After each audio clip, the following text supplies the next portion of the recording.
Hello, everyone, and welcome again to another Teacher Joseph podcast. Well, yesterday in the US was Manhattanhenge, and for those of you who don't know what that is, simply think of Stonehenge in the UK, that ancient mystical monument which the sun shines through twice a year.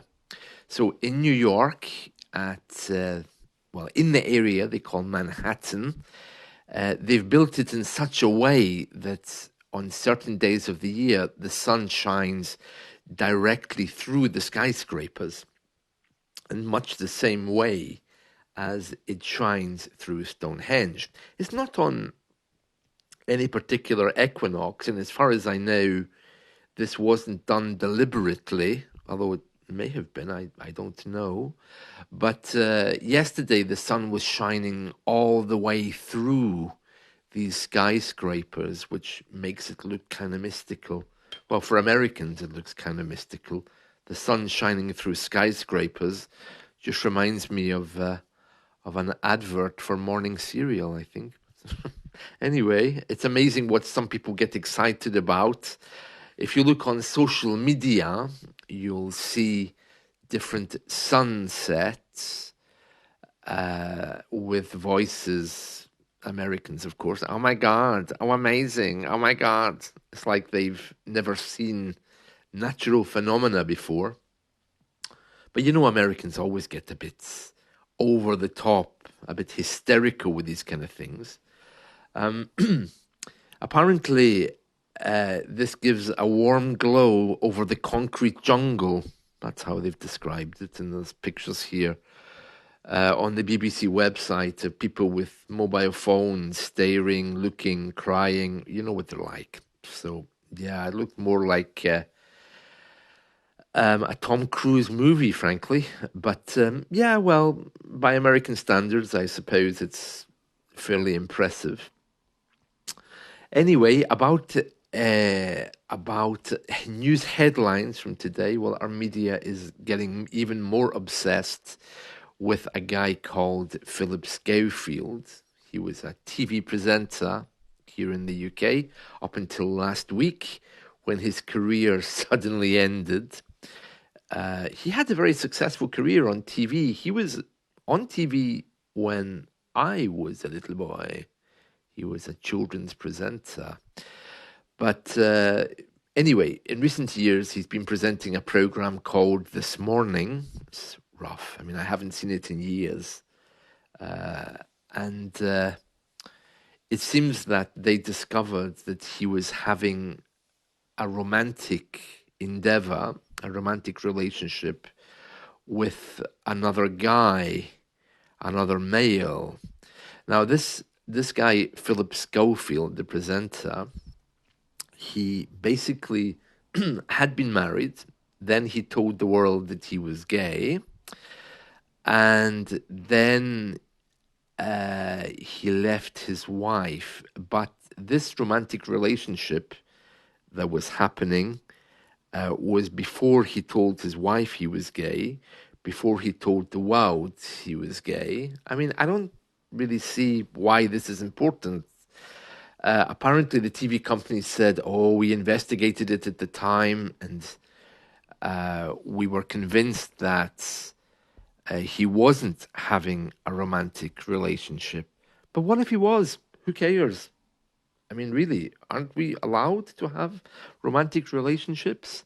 But unfortunately, the English-speaking world is often built up around morality. We often use morality as a way to tell people they've done something wrong. So in this case, because he was married and he had a romantic relationship, the media really are going into this and investigating it and saying how bad he is. But, well, I mean, I think most people at some point in their life perhaps are not always honest with other people or employers. So I really don't see what the big deal is. I feel quite sorry for him because if he wasn't gay, I'm not sure this would have been such a big story. Yeah, a lot of our criminality and our judicial system is built up around whether you've been truthful. Now, I can understand that if you've killed someone, did a really bad crime, but surely when it comes to relationships, these things are private, aren't they? Between you and your wife or husband or whatever. And who knows? Maybe they had agreed that it was okay for Phil to have romantic relationships. Who knows? But unfortunately for him, day after day, there's another news story about him. For some reason, the lover hasn't been named. I don't know why that is. They've named everybody else. So yeah, they're continuing to hound him, is what I want to say. Continuing to hound him daily about his wrongdoing. Of course, he's been fired from the show he was presenting. He's been fired from the TV channel he was on. And now the royals have told him that they don't want him working for the royal charity he was involved with. He was a Prince's Trust ambassador, I think, an ambassador for one of their charities. And they've said, oh, no, we can't have you on there, if you're doing these things. Yeah, but Prince Charles did it, didn't he? When he was having an affair with Camilla. So a short memory there, I think. So it's okay for the royals to do it, but it's not okay for Phil to do it. Wow. Anyway, I don't understand. I don't know why this is a story even, but daily it's all we are seeing.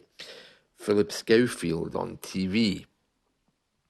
The other big moral moment which the American media are having is that it's been discovered that Prince Harry, in his autobiography, Spare, he said that he's taken drugs, but it looks like he perhaps didn't tell the American government that he had taken drugs in the past. And as a direct result, people are demanding to see his visa application.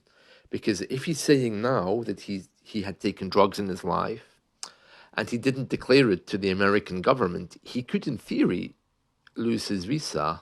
I don't think that's going to happen, but it seems that there's some problem getting a hold of his visa application. People are asking, people want to see exactly what he's put on that application form. Did he tell the American government that he had once taken drugs?